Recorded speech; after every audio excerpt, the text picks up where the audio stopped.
Hello everyone ជួបជាមួយនឹងនាងខ្ញុំ Lyda សាជាថ្មីម្ដងទៀតហើយនៅក្នុងវីដេអូនេះផងដែរនាងខ្ញុំក៏បានលើកយកអំពី Participle Adjective មកបង្ហាញជូនបងប្អូនទាំងអស់គ្នាហើយចង់ដឹងថា Participle Adjective ហ្នឹង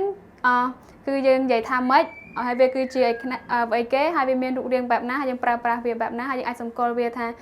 យើងអាចចំណាំវាថាអានេះបែបនេះអូខេអញ្ចឹងយើងទៅមើលជាមួយខ្ញុំទាំងអស់គ្នា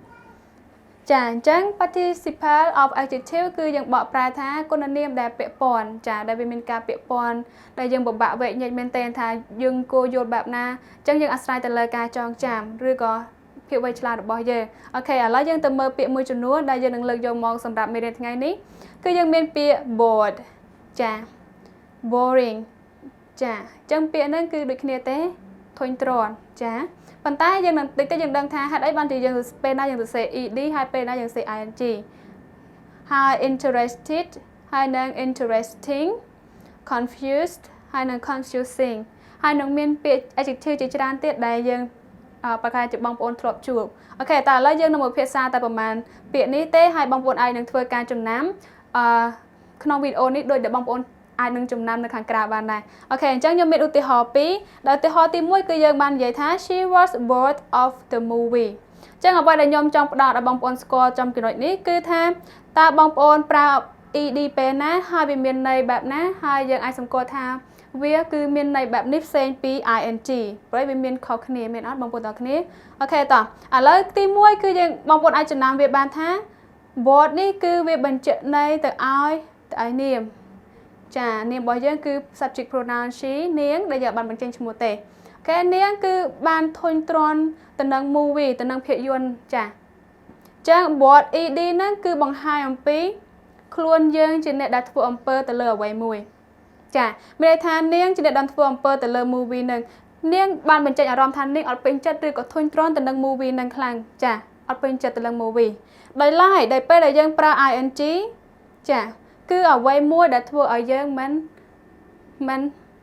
មានអារម្មណ៍ល្អឬក៏ជាអ្នកដែលធ្វើអំពើមកកាន់យើងវិញអញ្ចឹងបើសិនជាបងប្អូនប្រើ ing មានន័យថាអ្វីមួយបើប៉ះពាល់មកលើយើងមានន័យថាប្រតិកម្មឬក៏ធ្វើអំពើមកកាន់យើងដូច្នេះយើងប្រើ ing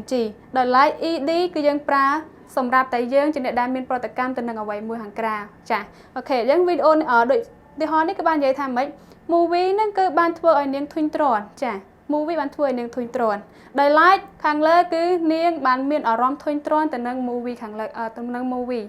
ចាអូខេឥឡូវយើងទៅមើលឧទាហរណ៍បន្តទៀតចាឥឡូវយើងចូលមកដល់ឧទាហរណ៍បន្តរបស់យើងអូខេអញ្ចឹងយើងមានពីរប្រយោគដែលជាខាងក្បាលចាគេហៅថាប្រកសោមនាមអូខេយើងបានចូល was interested ហើយមួយទៀតយើងបានចូល was interestingអូខេដោយសារខាងមុនហ្នឹងខ្ញុំបាននិយាយរួចហើយថាបងប្អូនអាចសម្គាល់ថា interest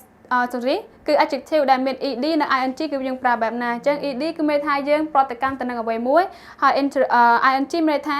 អ្វីមួយធ្វើឲ្យយើងប្រតិកម្មអញ្ចឹងខ្ញុំចង់ដឹងថាបងប្អូនអាចគូសផ្គុំរវាងខាងលើហើយនិងខាងក្រោមបានដែរឬទេចាអញ្ចឹងខ្ញុំទុកពេលឲ្យប្រហែលជាមួយនាទីដើម្បីធ្វើការពិចារណាដោយទី1គឺយើងអានថា because he was funny and make me laugh ចាមួយទៀតគឺ so he asked me a lot of questions អូខេអញ្ចឹងបងប្អូនគិតថា Joe was interested អាចនឹងត្រូវជាមួយនឹងមួយណាហើយ Joe was interesting គឺវាគូផ្គងជាប់ជាមួយនឹងមួយណាអូខេអញ្ចឹងបងប្អូនបានគិតហើយនៅឥឡូវខ្ញុំក៏នឹងបានបង្ហាញជូនបងប្អូនទាំងអស់គ្នាដូចគ្នាគឺយើងមានខាងនេះ because មានន័យថាបងប្អូនអាចតិចដឹងថាគឺនិយាយបកស្រាយទៅនឹងចម្ងល់ណាមួយមែនអត់អូខេដោយសារតែគាត់ដោយសារតែគាត់គឺកំ pl ណាគាត់មានកប្បកិរិយាកំ pl ហើយគាត់ធ្វើឲ្យខ្ញុំសើចចាអញ្ចឹងបងប្អូនក៏ដែរថាមួយណាដែលអាចគូផ្គងជាមួយនឹងមួយណាតទៀតគឺយើងមាន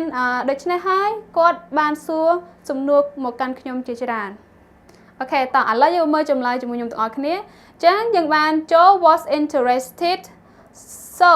he asked me a lot of questions ន័យថាចូលបានចាប់អារម្មណ៍មកលើខ្ញុំដូច្នេះហើយបានជាគាត់នឹងព្យាយាមសួរសំណួរជាច្រើនមកកាន់ខ្ញុំបងប្អូនតន់កន្លែងនេះចូលគឺគាត់ជាមនុស្សដែលinteresting ពីព្រោះដោយសារតែគាត់នឹងកំប្លុកកំ pl គាត់ចាបកែលេងសើចហើយគាត់ធ្វើឲ្យខ្ញុំសើចចា មាន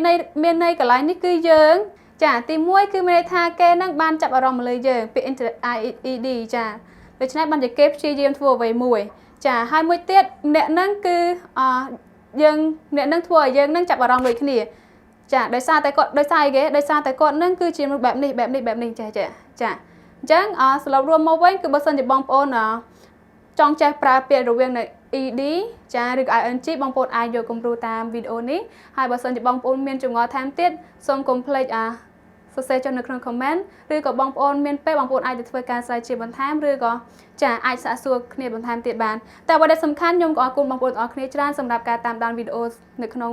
មេរៀនមួយនេះហើយខ្ញុំសង្ឃឹមថាអាចជួយបងប្អូនបានមួយចំនួនក្នុងការរៀនភាសាអង់គ្លេសផងដែរអញ្ចឹងជាចុងក្រោយនាងខ្ញុំ Lyda សូមអរគុណនិងសូមជម្រាបលាបងប្អូនទាំងអស់គ្នា God bless you bye bye